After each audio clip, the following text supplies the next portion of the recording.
good morning. Thank you. Good evening, wherever you're joining us from. Thank you for joining us again on this, or thank you for joining us in our YouTube channel and all of our other platforms where this is streaming live. You may notice the screen change direction. It's a very beautiful sunny morning. So the sun is hitting in a strange direction on this camera. So we've moved the presentation so that there's not a split screen with this like giant light cutting the board. So anyways, we can get started and have this conversation here today for those who are considering reapplying, whether you are reapplying as a result of decisions that happened in round one, decisions that are happening in round two, or perhaps you've applied a previous year and you're considering reapplying. This is a good session for you to be a part of and ask your questions. There is in whichever platform that you're joining, there's comments section that we are monitoring. And if you have questions, please be sure to write them and we'll answer them live.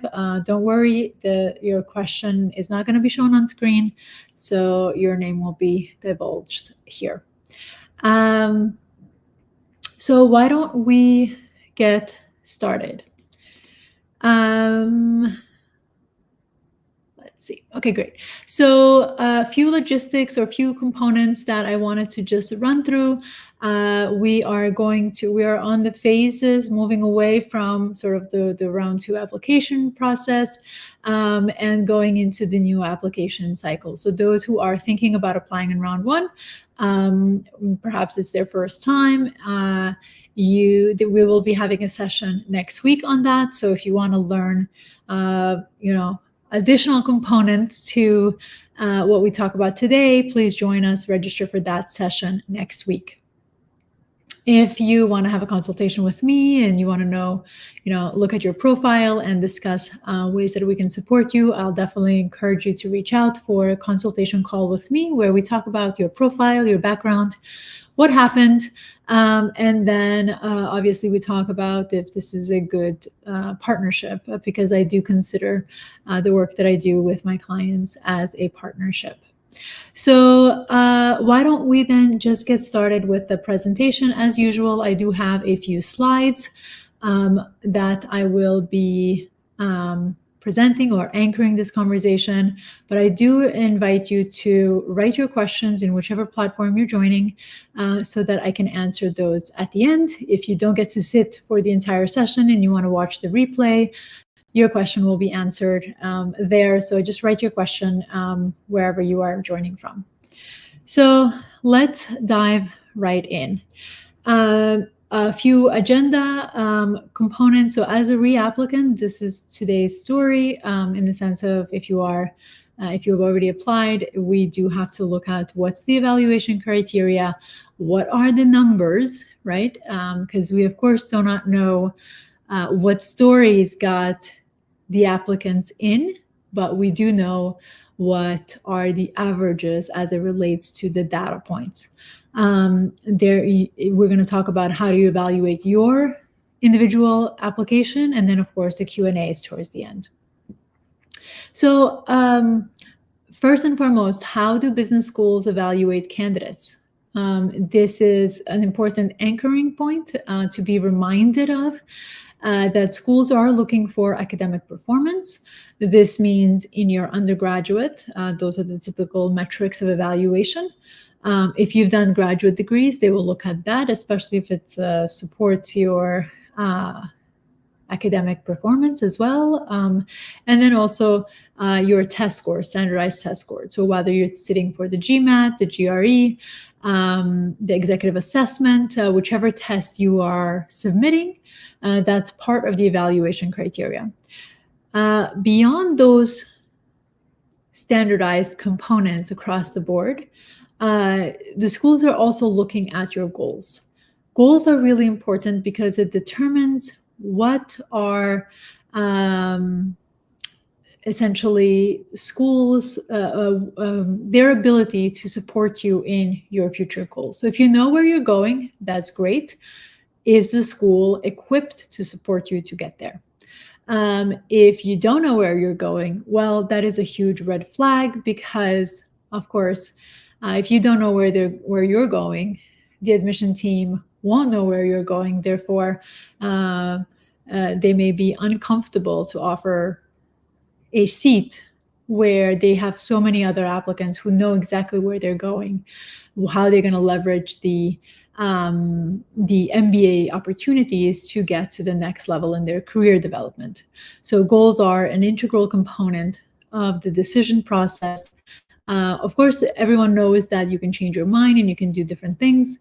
However, without an anchor, without having thought through and walked at least on a mental plane where the path is going to lead you to, it's going to be a very tough conversion. Professional progress, this means promotions, growth in your responsibilities. How has your career progressed to date? That is something that they're looking for. Community engagement, they are looking for individuals who are engaged citizens of the communities they're a part of, because it is, your past is reflective of the future you, as in how you're going to engage in an MBA program.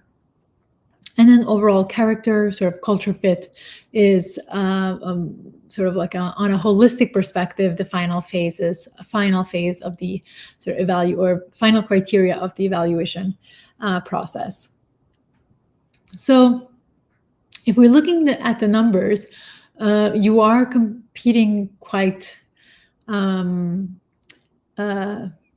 competition is fierce, essentially. It's not easy to have or to be with these averages, what the classes are looking at. This is a top 20, and then I also have M7s sort of on the side, because I know a lot of you are also looking at the M7 schools as something that you are really targeting. So you do need to know the differences between the two. Honestly, if you look at these, the differences are not that drastic.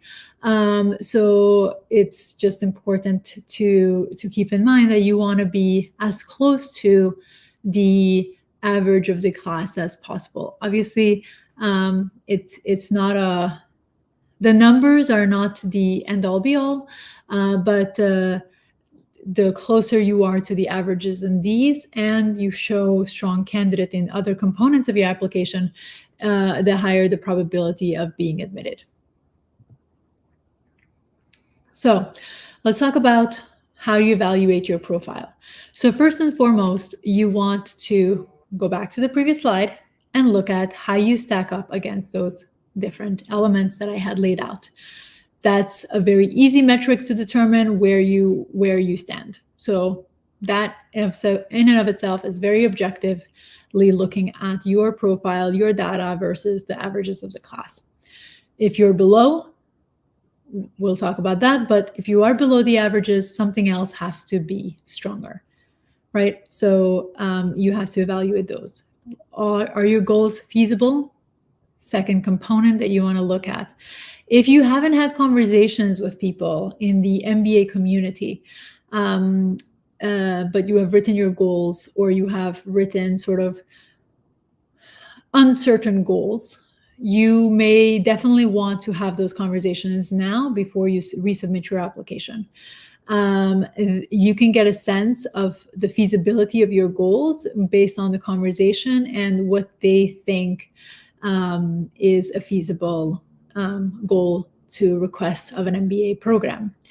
If they're telling you that your goals are not realistic, it's going to be really hard to get into X field, that is an indication that your goals are not in line with an MBA program. So you may want to reassess, reevaluate what your goals are going to be. You're also looking at evaluating your professional and extracurricular experiences. So have you had those? Have you had growth in professionally? Have you had extracurricular experiences since college? Or if you are working in a field that has you in the office or working on projects for, more than the average person's working hours, and you don't have the ability to do extracurriculars now, have you done this in the past? So those are important elements to look at. And then, of course, you also want to evaluate your communication style. When you think about an MBA program, you are in a room with individuals from a variety of different backgrounds. You're also put in an essentially a learning team of other individuals who have experiences that are different from yours. And to be able to essentially have strong outputs in those discussions, you do need to be able to communicate effectively. So that's in written form as well as verbally. So if you got into the interview stage but didn't get an offer, well, how was your communication in the interview? You're truly assessing your entire application. What did you submit? How did you present yourself? How did you present yourself with students? How did you present yourself in the meeting rooms with admission representatives? Or if you've had a one-on-one conversation with someone from the admission team, how did you present yourself? This is your consistently, in a way, challenge to present your communication style and do it effectively, right? How, when you think about it, your essays, you have time to edit and polish them in a way that they communicate effectively. However, when you are in front of other people, how is your communication there? And if you feel that you haven't done a good job, then you want to look at how you can improve that in the next couple of months. So, you're obviously comparing, like I said, your profiles with the metrics of what you know. Don't compare, however, stories of people, right? What you see online is going to be these amazing stories, this adversity overcoming kind of stories, because those stories sell. But you do not need to have those kinds of stories to be admitted to an MBA program. So what I would hope that you don't do is be discouraged by your story not meeting these amazingly impressive stories that you hear about online, right? Focus on you and presenting your brilliant self to the admission team. And of course, you want to use this time. It's not a lot of time if you're applying in round one, to really strengthen your profile, strengthen the areas that require strengthening. And before you can do that, you have to determine what are the areas that you need to strengthen, right? So the evaluation component is really important. Also look at the experiences that you've had. So are there any opportunities in your job, for example, to enhance your experiences? Perhaps there's no opportunity for promotion. That's okay. What are the opportunities for you to do more? In the sense, it's not your job to do these additional things, but you want to learn and you want to grow. So you're doing it for your own professional development. Look for opportunities and then speak with your supervisor in ways that you can be a part of those areas that you really want to be engaged in. Are there any leadership opportunities? So perhaps you can mentor or guide junior team members. Look at what those opportunities look like, and again, have conversations with your supervisor to, even in an unofficial capacity, have that responsibility so that you can strengthen, again, your profile, your application when you reapply.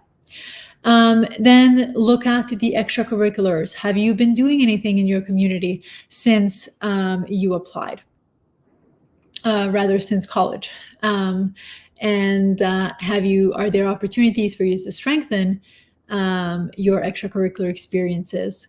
If you have been already involved, how can you show up better? How can you show up with more impact and with ways to be of greater impact in those extracurricular or volunteer activities?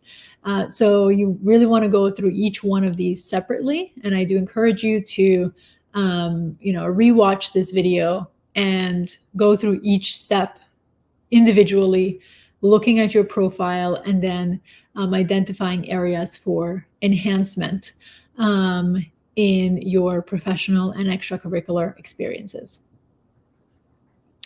Goals.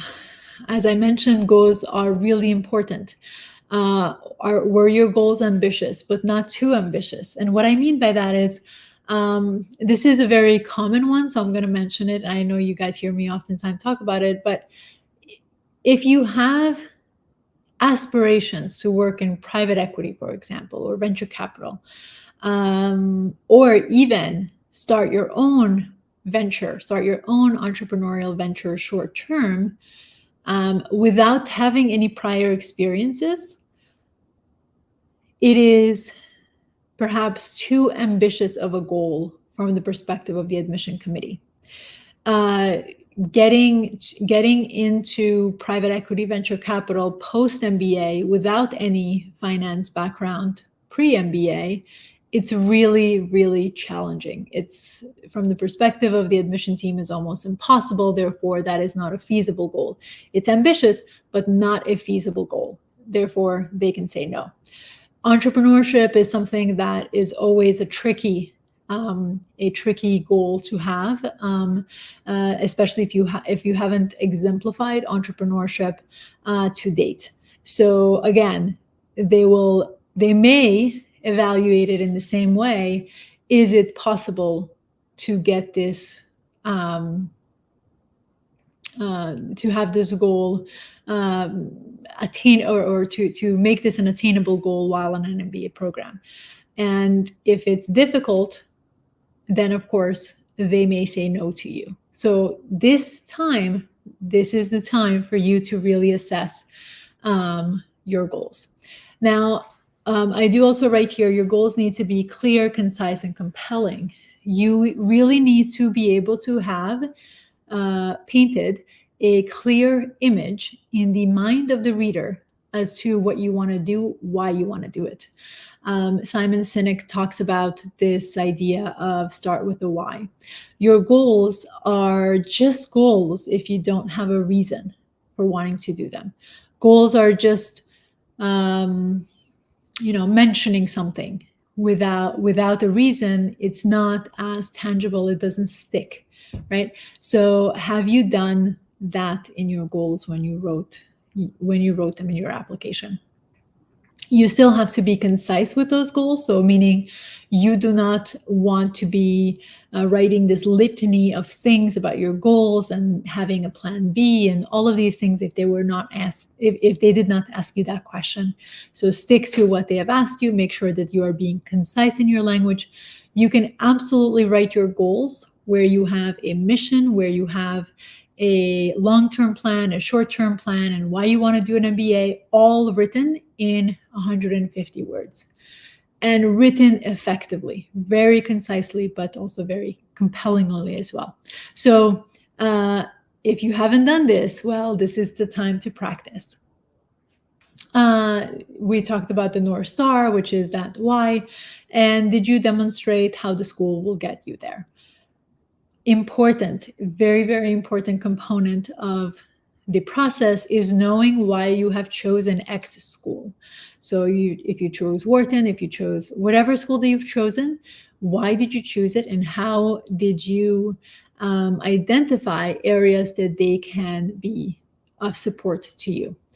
They, meaning business schools, admission teams, have more applicants than their seats in the classroom. Therefore, they will choose individuals who have done their due diligence, who have been able to clearly articulate why the school matches what they need to get out of an MBA in order to get to their goals, right? So if you haven't done this, time to do your due diligence.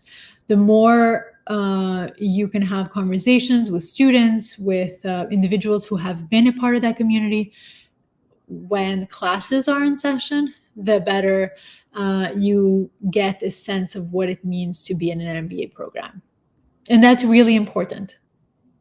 I know we talk about MBAs and what they offer, and a lot of the things sometimes feel a little bit nebulous in the sense that it's really not clear what it feels like. Well, if you feel that way, it is really your responsibility to go and find out what it feels like to be in an MBA classroom. That doesn't mean that you have to go in the classroom. It just means that you have to have enough conversation to build a clear mental image of what it looks like and what it feels like to be in an MBA classroom, because that will affect your communication, your conciseness, your clearness, your ability to really identify why the school is offering the things that they're offering and how you're going to leverage those opportunities for you to make the most out of the MBA. Communication style, of course. How do you communicate your experiences in your resume? Were you using jargon when you wrote your resume? Was this a job resume or was it an MBA resume? There is a difference, and you do need to match the MBA resume. Did you easily did your essay narratives show leadership and teamwork, including your resume as well, not just the essays? Did also, like, were you super polished in your essays and your resume, but not so polished in the rest of the application? Did your personal brand really match that of the target school? All of these components are a part of the communication style. And I know it seems intangible and it seems like very subjective. Absolutely, that is true. It does come across that way. And obviously, if you haven't gone through this process yourself, in a successful way, then this can be a very intimidating component. But I will say you really want to have as many conversations as you can, especially if you're not working with a coach. Have people read your essay, have people read your resume and give you commentary and give you feedback. Listen to what they are not getting that you are trying to communicate and focus on that. That doesn't mean that everything that you have written you have to scratch off because someone told you something. Obviously, take every person's opinion with a grain of salt. However, if you see that they are commenting on, something that doesn't actually reflect what you wanted to communicate, that means you haven't done your job to communicate that effectively. Therefore, you have to go there and make edits and make sure that that's clear for someone who doesn't know you, right? Because the admission team has that one chance of getting to know you through what you write in your resume, what you write in your essays, what you write in your application short answer questions, what your recommenders write about. And all of these are important components for them to even say, we would like to interview you. And then when you show up to the interview, you have to be able to communicate effectively for them to say, okay, yes, I see how this person is going to contribute to the classroom. I see what value they're going to bring. They know why they want to be here. Okay, so let's jump into questions. Write your questions in the comments, and let's dive in. If you like this video, give it a thumbs up. This way it tells us that we're doing our part in being supportive of you. And share it with people in your community who are also interested in going through the MBA application process. This is important data for either those who are reapplicants or those going through it for the first time. You really want to have as positive of an outcome as possible. So I would say share this with anyone who is going through the process and thinking about applying. So let's dive through the questions. Some questions have come through the registration form, and then we'll go through any of the questions that come in through the various platforms. So how can I identify the mistakes in my previous application, and what changes should I make for the first round this year? A few things. So the first ideal way for you to understand what mistakes you've made is to, if possible, have a conversation with the admission team. Not every school offers this, so you may want to give it a try for the schools that you've been rejected to and you want to reapply. Ask for a call to discuss your application and what are some areas that you can improve. So that's the ideal way to go about. But sometimes you don't have that option, meaning you cannot fully understand what happened from the people who are making the decisions. So you have to find alternate ways. I would say go through, rewatch this live, and go through the different components that we talked about, or that I talked about, in relation to, how you stack up against the class profile. Was your goal feasible? How did you communicate? And those components in there. And then you have to also assess interviews. We didn't talk about that here, but if you have had an interview, well, it's time to actually genuinely reflect on the interview. I know sometimes we're like, oh yeah, that was pretty good. But if it didn't go, the outcome wasn't what you intended it to be, well, you have to also look at and evaluate what happened in the interview. What did you say in the interview? Did you remain consistent, or did you change your goals mid-interview? Not mid-interview, but meaning like, did you change your goals in the interview versus what you wrote in your application? If that's the case, that is a huge problem, in the sense of, if you can change your mind in the span of 1 month or a month and a half from the time you submitted your application to the time you got an interview, the admission team will automatically view this as uncertain as to where you're going, right? And as I mentioned earlier, if you're uncertain, there are other people in the pool of candidates who are very certain of where they're going. So these are all lessons to be learned. It's not about, obviously, to be fearful of the application process, or look at it as like a total failure. Yeah, it's a setback, right? But as a leader, you will have setbacks many times in your life. It's really about how you get up and how you move forward. And this point is, what do you learn from those experiences? What do you learn from what you've done the previous time to have a much more successful cycle this time around? Okay, one more question. Is there a different evaluation process for a reapplicant compared to the first-time applicant? Well, in a certain way, yes. From the perspective that you first have to look at, or you will have to submit a reapplicant essay that talks about your improvement, your development since you last applied. This sometimes is really difficult, especially for those who apply in round 2 and round 3, to reapply in round 1, because there's not a lot of time in between when you got a decision and when you are resubmitting your applications.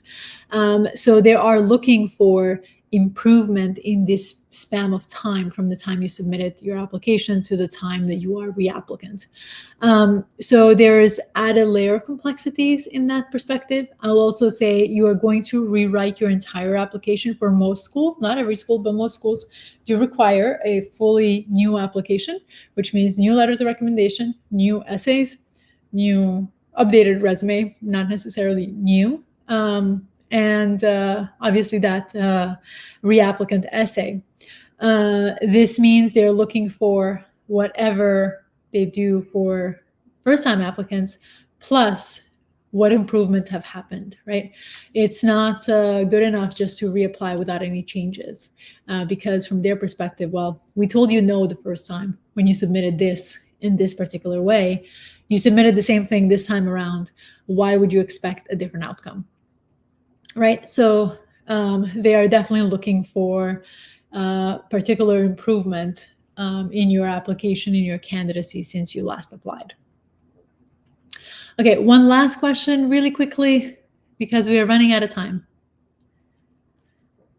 Should reapplicants apply in the first round, or is there a strategy advantage to choosing a later round, or a strategic advantage to choosing a later round?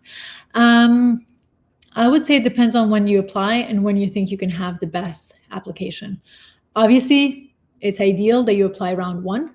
However, if you feel that by round 2 you can have a stronger test scores, a promotion under your belt, new activities that can really bolster your application, then it may make sense for you to apply in round 2. However, if you can, of course, round 1 is always better because it's a clean slate. The later rounds, the slightly more competitive it becomes. Excellent. So I'm going to be talking next week again about round 1 applications. So if you are in that process of reapplying this year, please join us, register for that event, so you are reminded of our sessions. And like I said, if you want these, if you're going through this process and you like our videos, please give it a thumbs up and share with your community of other individuals who are also going through this process. There is room for success for everyone, so there is no need to gatekeep anything. Excellent. So I will see you then next week. Thank you and enjoy the rest of the week and weekend.